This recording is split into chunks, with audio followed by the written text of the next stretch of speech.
Hello ladies and gentlemen, lads and lasses, and welcome back to the third and final part of What If Everything Were Perfect for the Soviet Union. If you haven't seen the first parts, the links will be in the description below, and without further ado, let's get right into it.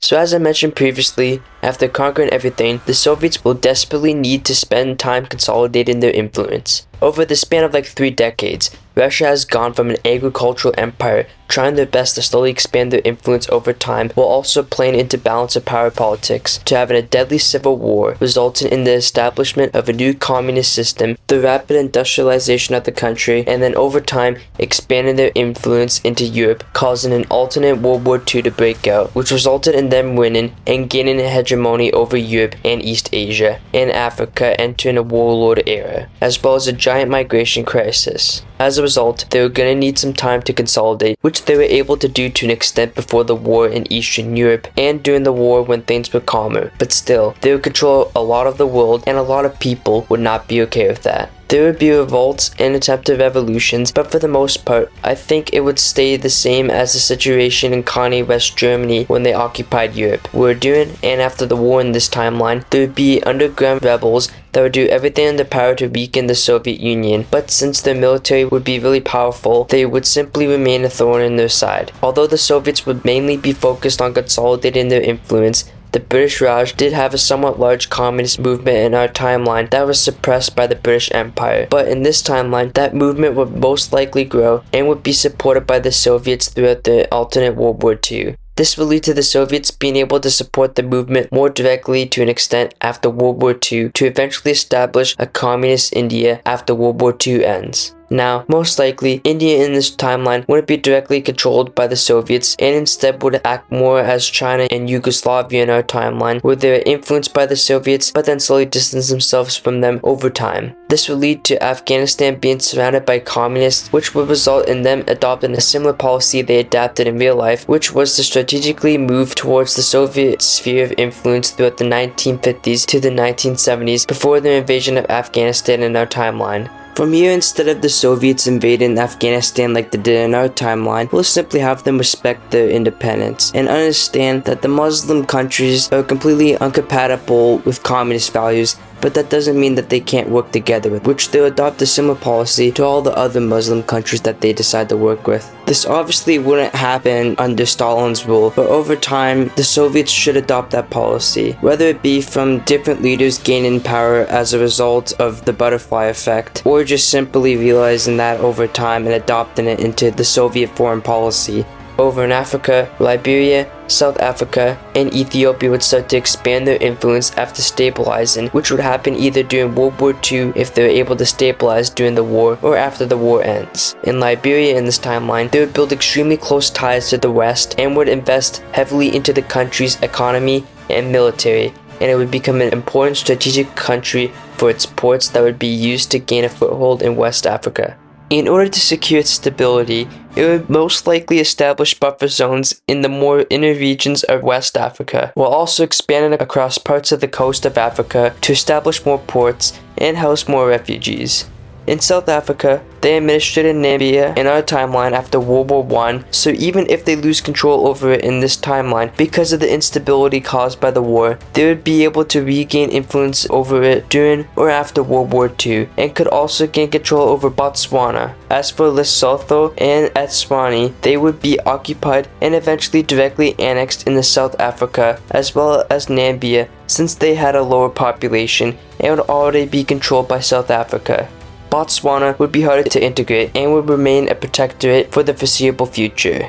In time, they would also expand into parts of Zimbabwe and southern Mozambique in order to establish buffer zones to protect their gains.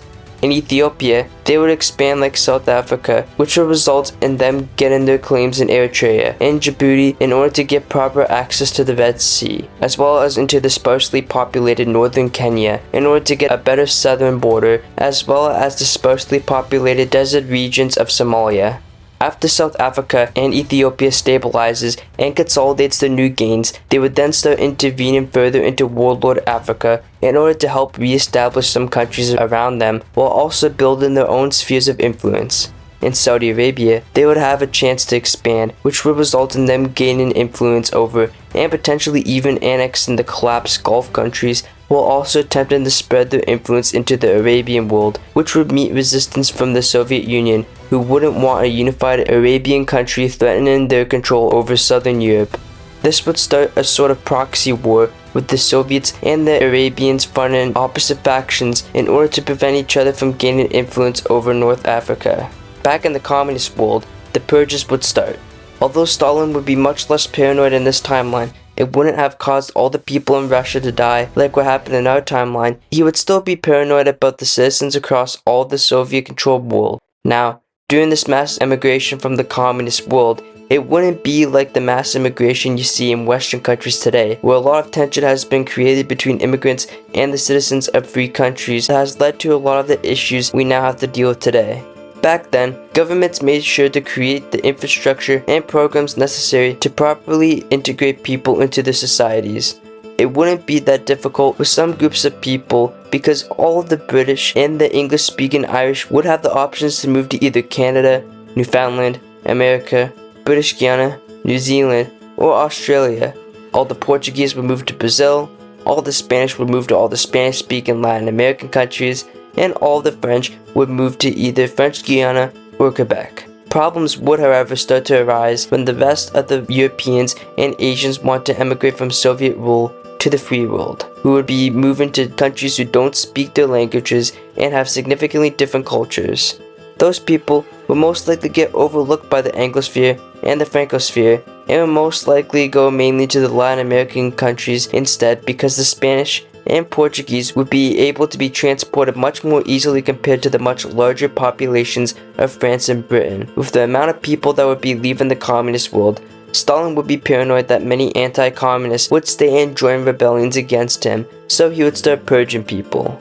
Now maybe in this timeline, purging the populations under communist rule wouldn't be like the purges in Stalin's government in our timeline, or like the Reign of Terror during the French Revolution, where everyone is just getting slaughtered for the slightest anti-revolutionary signs. Maybe in this timeline, because Stalin would have done way less purging, he may decide to have a more humane approach, where people would still be put in the gulags, but would be in much more humane conditions, and would do slave labor to help the Soviets increase their sphere of influence's industrial capabilities wherever they lacked, until they can eventually be deported to the Western countries once they have the opportunity to do so. When all the immigrants come in, they share the horrifying stories of communist rule to the citizens of the countries they moved to. Quickly over time, this leads to more and more people wanting to stand up against the communists instead of sticking with their isolationist policies, which led to the communists taking over much of the world in the first place. Then governments change, and the people vote for anti-communists who support intervening against the Soviets, which eventually leads to the Europact, which was created in our timeline, being signed in this alternate timeline. Only it's more global, is America's primary and only military alliance, since NATO wouldn't be formed in this timeline because Europe would be taken over by the communists, and it would encompass all the free world over time, and since it would be America's primary military alliance, it would act more as NATO on the global stage as well as internally. The militaries in the alliance would be much more integrated with each other like NATO is today, and would also help prevent each other from falling into communist revolutions, including Cuba, assuming they join in on the alliance. Whether or not each or every country I've included will join the alliance or not is up to debate, but America does have a long history of intervening in South America's governments, so it wouldn't shock me if they would do that to get some of those countries into the Europact. After the Europact is formed, the Soviets would then form the Warsaw Pact, which would encompass the entire communist world, and the alternate Cold War would officially begin. After the post-war world, the Soviets would have the weakest influence in the South Pacific because of how far away it is, their population, their low support for communism, Western influence, and also the fact that they never technically liberated them from Japan. They just nuked them and then installed pro-Soviet governments in them. During this time, Australia's sovereignty would be severely threatened with Soviet control over Indonesia and Papua New Guinea, which would result in the new Western coalition funding revolutions in those countries, which would result in the Soviets getting China to help put down those revolts, which would be considered the first clash in this alternate Cold War. Since the Warsaw Pact would be extended to the entire Soviet-controlled communist world in this timeline, the West would only be able to fund rebels, but wouldn't be able to invade, or else it would cause World War III, which no one would want. So over time, the Chinese would be able to put down the rebels.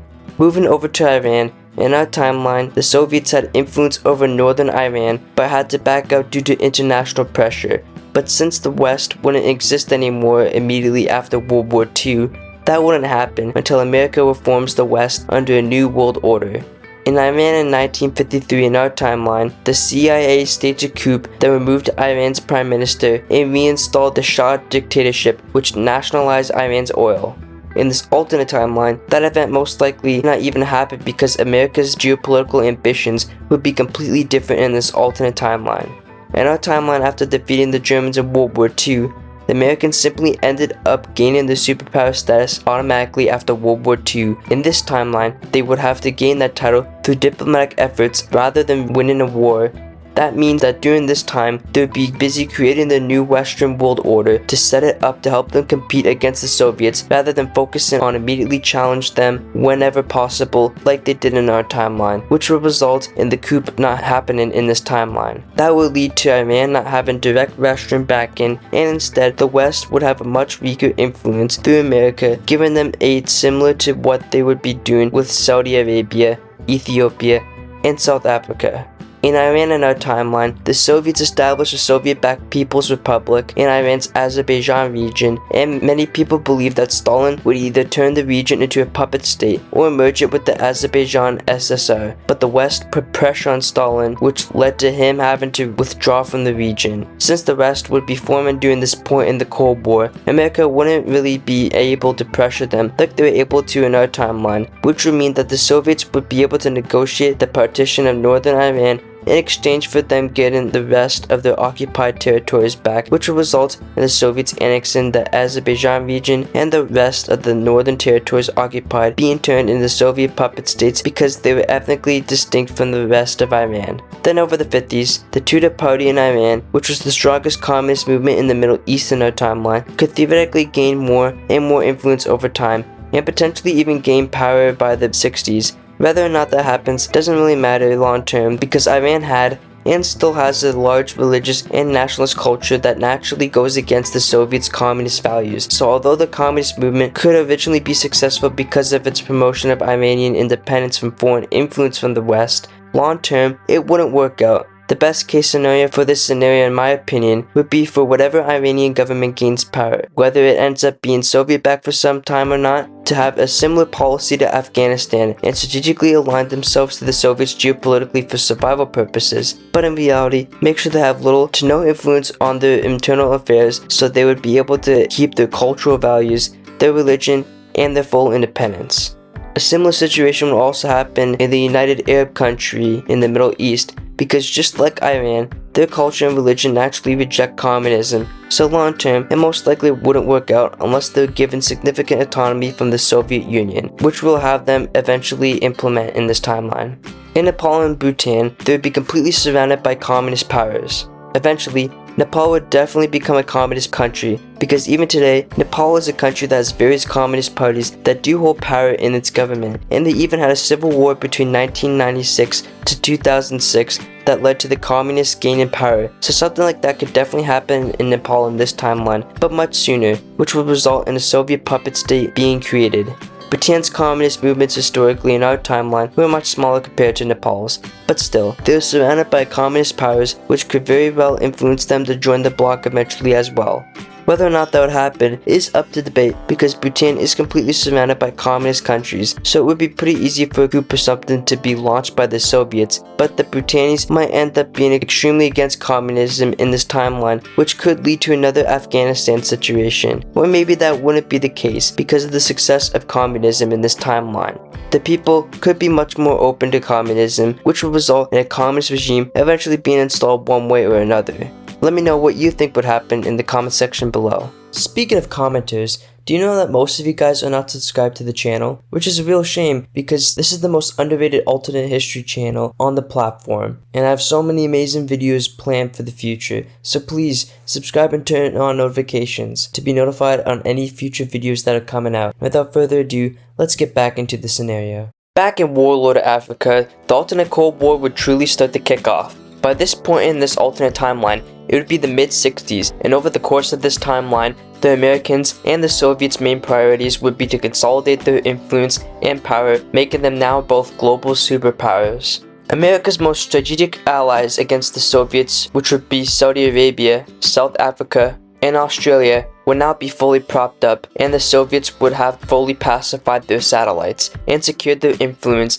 meaning the tensions between the two superpowers would drastically increase by the 60s, which would come to a head in Africa. In Africa, there would be two regions that would be hot points for contention. The first region would be the Sahara Desert because, as I mentioned previously, the Soviets would not want the West to have access to the south of the Mediterranean because they could use it to threaten their satellite states in Europe, as well as the Suez Canal. The second point of contention would be Middle Africa because of all of its valuable resources which the West and East would want to exploit.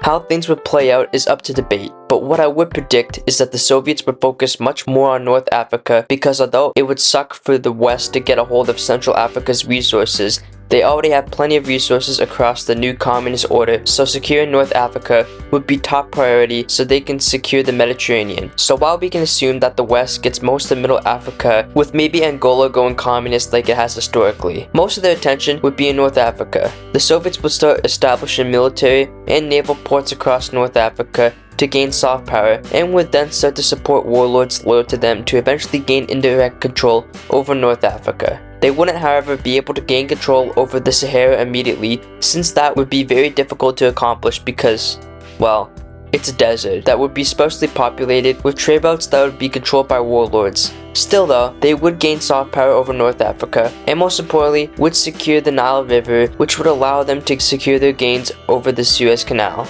Eventually, the Sahara would turn into a giant no-man's land between the communist and capitalist world orders, with the Soviets attempting to control key routes of the Sahara and the West supporting African tribes that would be against the Soviets to prevent them from being able to control the Sahara. Other than the Sahara Desert, the rest of Africa gets carved up, and the Soviets may be able to successfully flip Mozambique and Ethiopia to their sides, since they did have significant communist movements in our timeline that actually resulted in them temporarily having regimes that were backed by the Soviets in our timeline. The only way that Ethiopia would be able to flip over to the Soviet side though is if they aren't in America's military alliance, because obviously that would start a world war. Other than that, how the West would react to that, I don't really know. In fact, I really don't know what would happen in Africa. There's so many different things to consider. What both powers' foreign policy would be when it comes to Africa is completely up for debate.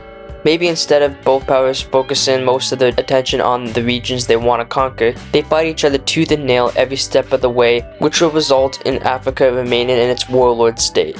Maybe World War III breaks out in Africa and everyone gets nuked and dies. Who knows? My best guess is that both powers will focus on the respective regions they want to gain control over and go from there. So for the sake of this scenario and having something for the map, we will go with this map. But again, a million different things can happen here, so be nice in the comments section. Please. Other than the Sahara Desert, and potentially in a lot of places in Africa depending on how the Cold War goes in Africa, the Cold War ends in a stalemate. By this point, the world would be completely divided between the capitalists and communists, and although Africa would still be unstable, and theoretically there could be proxy wars in some of the African countries that would have been carved out if they reject foreign influence, there simply would be no point of really fighting each other, or many opportunities to do so, and the Cold War may devolve into more of a rivalry between the two powers as tensions seethe over time. Sure, we could try to make some countries in South America go communist or something like that, but in reality, what's the point? Sure, the Soviets could invest billions in the launch of a communist coup in Argentina, which they would have the resources to do, but is it really worth it to fund a communist revolution in Argentina, put down every single revolt, risk World War III with the West, all for more influence and resources that they would have to invest billions into mine from across the ocean to bring them back to the East, which they already would have been able to do in their other satellite countries, but a million times more efficiently? In my opinion, that's simply not feasible. Instead, I would predict that a similar relationship would emerge that China and America have today, which would still be competing economically and militarily, not having the best relationship with each other, but becoming economically reliant on each other over time and having okay trade relations with each other. Over time, both powers would stop focusing geopolitically on each other and rather inwards. In the West, as a result of the French immigrating to Quebec, when Quebec wants to gain their independence like they wanted to in our timeline in 1980, they successfully achieved it in this timeline since a lot of the French immigrants would support having their own independent country. The parts of Canada that would now be cut off because of an independent Quebec could then go to join Newfoundland since they would be most likely to remain independent in this timeline and become the successor state of Britain because a lot of British would immigrate to that region as well. In the East, the Soviets would establish their version of the EU with the countries in the direct sphere of influence, which would result in a shared currency, free movement across borders, and really close economic ties with each other. They would compete with the Americans in the space race and win in this timeline, but they wouldn't stop competing with each other in space, which would result in space technology being drastically better in this timeline over time. The Soviets would invest in big mega projects to better connect the communist world with each other and even invent the internet in this timeline. All of that and more will result in the Soviets being in a much more stable situation compared to the state they were in the 80s, but reforms would still need to be made to the communist system. In this timeline, despite all the changes, we will have either Gorbachev himself or another reformist take power in the Soviet Union. But unlike in our timeline where Gorbachev failed to reform the Soviet Union, which led to its collapse, we will need them to succeed. Possible History made an amazing video on that scenario and went way more in depth in this scenario that I have time to. So I highly recommend that you watch that video, cause it's a great video, and admittedly, I've watched it like a million times. Most of the changes that are made in that video, I'll have implemented in my scenario, which will basically be having Gorbachev or an alternate reformer be slower and more strategic with the reforms Gorbachev tried to implement in our timeline. Of those reforms, there were two main reforms Gorbachev pushed, which were the Glasnost and Perestroika reforms. The Glasnost reforms resulted in the citizens getting a taste of freedom, which resulted in large-scale protests, instability, and the spreading of revolutionary ideas. And the Perestroika reforms resulted in the limited capitalism being introduced in the Soviet Union failing because of how the transition of the communist system to a more capitalist system was handled. This is a drastic oversimplification of the events that happened in our timeline, so again, watch Possible History's scenario. The link will be in the description below if I remember to put it there. Now in Possible History scenario, I agree with it for the most part. It's a grounded scenario rooted in what Gorbachev wanted to do, but he simply made this alternate Gorbachev be able to succeed in implementing those ideas. But for this scenario, we are really deep into it, and I've created a completely different Soviet Union with completely different conditions. Although all the issues that the communist system that the Soviets had in our timeline would most likely still exist in this timeline, assuming the leadership post-Stalin is similar to the way it was in our timeline, the Soviets would be in a much better position since they wouldn't be busy constantly fighting each other in proxy wars like in Afghanistan like they had to in our timeline, assuming things go well in warlord Africa, and they would have developed much better internally despite a flawed communist system. This would automatically create much more stable conditions that would make these reforms much less like a desperate implementation like they were in our timeline to an extent, and more like slow, standard reforms that would be able to have much more breathing room to be implemented, which would result in either Gorbachev or an alternate reformer implementing those ideas more slowly and strategically over time. These reforms wouldn't, however, start in the Soviet Union, but would instead start in all their satellite states, where they would be forced to implement different reform ideas to see what works, what doesn't work, and the most efficient way to implement those reforms. After testing out all kinds of reform ideas in their satellite states, during the 90s, all the reforms that would have been tested out and implemented in other communist countries can be fully implemented in each other, as well as the Soviet Union, which will result in the communist world order being completely reformed by the 2010s. The only change that Gorbachev did in our timeline that I will prevent is the liberation of all the Soviet satellite states, because in this timeline, that could cause a giant geopolitical catastrophe which would result in the Cold War kicking off between the Soviets and America again, because America would immediately try to gain influence over those regions. Instead, the Soviet satellite states would automatically gain more freedom from the reforms implemented and would over time become more similar to America's sphere of influence in our timeline, where you basically have to do what they say when they say it, but other than that, you're good. After the reforms are implemented, the Eastern economies would boom, relations between America and the Soviets would have greatly improved, officially ending pretty much all tensions between the two, as the countries become more like friends over time, with more of a friendly rivalry and competition between each other. More reforms would be made, which would result in a situation like modern-day China, where the Soviets would say they're communists, but in reality, they're pretty much capitalists, but with a few differences. One of those differences would be that the government would actually prevent monopolies from forming, which the American government says they do, but in reality, it's only for the average citizens and not for the people that actually control anything. BlackRock, I'm looking at you. Please don't kill me. This will prevent elites and oligarchies taking over their country over time, making the new communist system even better than the American system. As things get worse in the Western world, like they have in our timeline, many people would start to move to the East once things get worse, and the Western governments start cracking down on people's rights and freedoms like they are doing now, while the East becomes more democratized and free over time. As this starts to happen, tensions start to rise between the Soviet Union and America, but for different reasons this time, as the Soviets start to criticize and condemn the West for all the corruption that is happening in all their countries. Eventually, the new communist order starts to spread new revolutionary ideas to the West to take down the elites that control their countries to restore freedom to the people. Over time, mass protests break out, then revolts, and then eventually revolution. The Great Western Revolution would have been swift and efficient, but the collapse of the elite class means the collapse of Western society because the elites control everything from the food we eat to the knowledge we consume. But with the Soviets' help, swift action is able to be taken, with billionaires who have formed similar companies in the Eastern world temporarily take over all the mega corporations of the world and demonopolize everything, giving the new companies created to the Americans capable of controlling them. The Soviet reformed communist system is implemented in the Western world. Mass immigration, which in this timeline would be from the African countries westernized, would be reversed. The structure of the United Nations would be dismantled and then reconstructed to become more of a confederation between all the countries of the world. Both military alliances would be dismantled, nuclear weapons on both sides would be dismantled.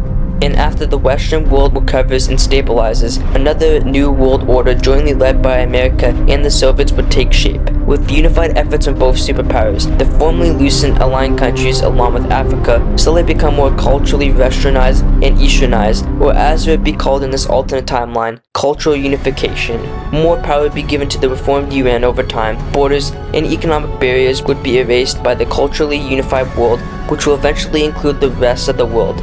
Space technology drastically increases. The moon and Mars begin to be colonized, which will be under direct control over the UN, and with global peace finally being achieved and more distant memory, over time all the countries of Earth unite into one country that would take on the challenge to expand across the cosmos. And that, my friends, will finally conclude the perfect Soviet Union saga. Thank you all for watching this video, and I cannot believe it is finally over. This project has been about 9 months in the making since the release of the What If Poland Got Conquered by the Soviet Union scenario. Full-on babies were conceived and given birth to since the series started for comparison. I'll definitely have to make a full movie out of all the videos to fully tie everything together. But yeah, that's it for the saga, which means I'll be focusing on the third saga of the channel, which would be the What If Everything Were Perfect for America series. The first episode is already done. The link will be in the description below if I remember to put it there. Anyways, that's gonna do it for the video. Don't forget to like and subscribe and turn on notifications to be notified on all future videos. And as always, don't get anyone pregnant, but if you do, make sure they're hot, and I'll see you all next time.